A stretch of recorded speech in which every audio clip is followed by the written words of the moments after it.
Les jeunes représentent plus de 35% de la population guinéenne, indique le dernier recensement de la population et de l'habitat.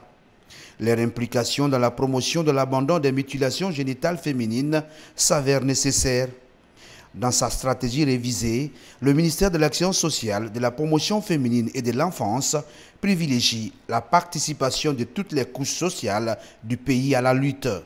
Principal défi, réduire de façon drastique la prévalence au MGF d'ici 2030. La jeunesse constitue une frange importante de la population et elle incarne une dynamique de changement.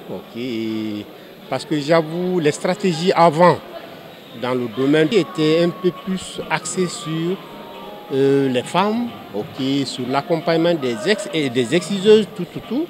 Mais on a compris que il faut impliquer les jeunes. Parce que j'avoue, la jeunesse, elle est très importante, elle est dynamique, et elle comprend beaucoup plus que c'est une norme sociale, culturelle, qui n'a pas forcément un côté positif et qu'il faut abandonner. Après les religieux, les jeunes à leur tour s'associent à la lutte contre la pratique des MGF. Pour jouer leur partition, ils comptent utiliser plusieurs stratégies. Nos cibles sont les jeunes. Donc les discussions que nous engageons avec nos pairs dans les écoles, dans le secteur informel, c'est-à-dire dans les ateliers de couture, dans les salons de coiffure, les choses commencent à changer. Parce que si avec les grands, on n'arrive pas à changer et que c'est déjà passé, on n'arrive pas à obtenir ce que nous voulons, vaut mieux sauver la future génération qui vient. Peut-être nous, c'est passé, nous avions été victimes, mais il ne faudrait pas que nos jeunes sœurs, nos filles soient maintenant victimes de l'excision.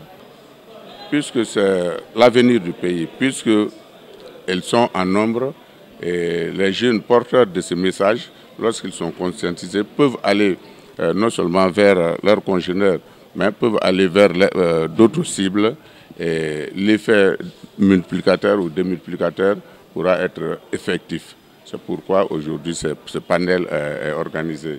Bon, l'implication ou le leadership du ministère est une évidence qui crève les yeux puisque nous sommes le ministère qui s'occupe de la femme, de la jeune fille, des enfants, des handicapés et tout.